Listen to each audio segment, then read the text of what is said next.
বিষ্ণুপ্রিয়া হচ্ছেন সাক্ষাৎ ভূদেবী, যার মধ্যে সহনশীলতা রয়েছে, যার মধ্যে সহ্য ক্ষমতা রয়েছে।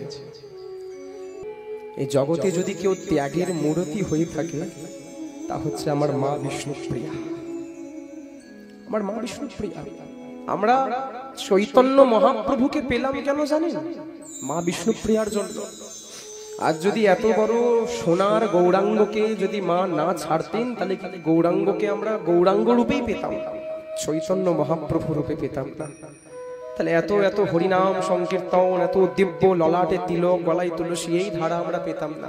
আজ পেয়েছি। মূল কর্ণাধার হয়েছেন আমার মা বিষ্ণুপ্রিয়া, যে নিজের সোনার নিমাইকেও আমাদের জন্য, আমাদের জগৎবাসীদের জন্য হাসি মুখে ছেড়ে দিয়েছিলেন।